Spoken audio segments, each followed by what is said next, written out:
Assalamu alaikum wa rahmatullahi wa barakatuh, and welcome back to Access Arabic. Today we continue our series through which you will learn to recite the glorious Quran. We're still focusing on the rules of Noon, Sukoon and Tanween. In the previous video we covered Idgham, and today we will cover Idhar. We covered that Idgham means to merge. So we learned that we will merge the Noon with the Sukoon on it or the Tanween into the letter after it, if the letter after it is from the Yarmalun letters Ya, Ra, Lam, Mim, Waw or Noon. Today we will learn Idhar, which means to make clear. So without further ado, let's jump straight into it. Alhamdulillah Rabbil Alameen wa salatu wassalamu ala Rasulillah, amma ba'd. So first we will read this line here. It will not be قلوب يومئذ واجفة أبصارها. Why? That's because firstly قلوب, we have Tanween here followed by Ya, so we know that's Idgham with Ghunna. قلوب يومئذ, إذن يومئذ. Once again we have Tanween. This time the Tanween is followed by a Waw. We look at the next letter and we see it's a Waw, and Waw is one of the Yarmalun letters, so we know it's Idgham with Ghunna. قلوب يومئذ واجفة واجفة. Okay, here's a Tanween once again, so that means we've come across a Tanween, so we know we need to look at the next letter.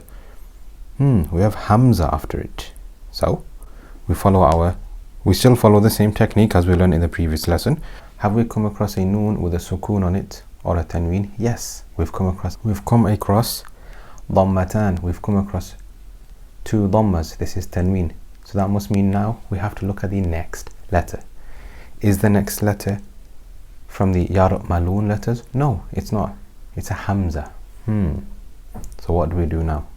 Whenever we have a Noon with a Sukoon on it or a Tanween followed by a Hamza, a Ha, an Ain, a Ha, a Ghain or Kha, these 6 letters are the throat letters: Hamza, Ha, Ain, Ha, Ghain, Kha.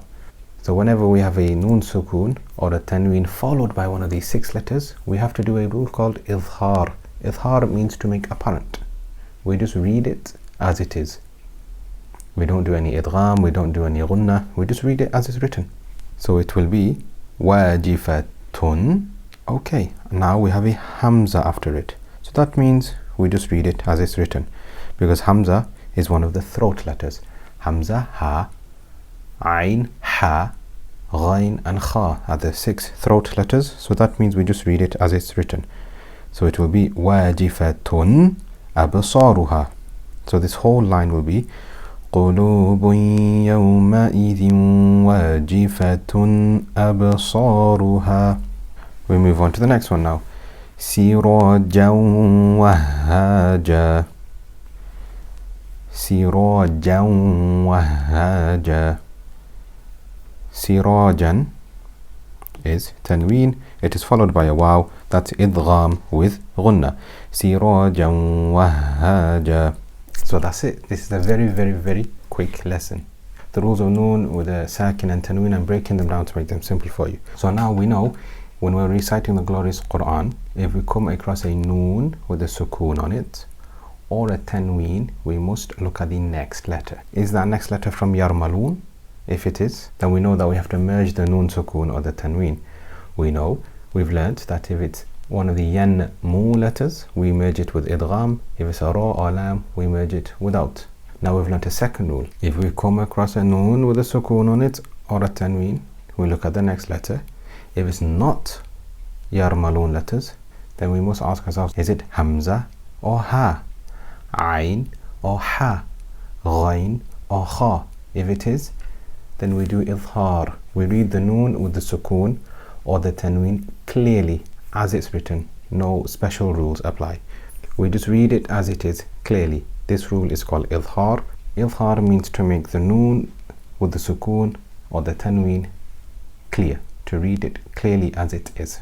And with that, we'll end this lesson, inshallah. I hope you've taken benefit from it. Please don't forget to like, comment, subscribe, and to share this with your friends and family. Share the gift of learning to read the Quran with them. Inshallah, you will get reward, I will get reward, and they will get reward. Let's all share the rewards together. But with that, take care, and I'll see you on the other side, inshallah. Ma'as salama. Take care.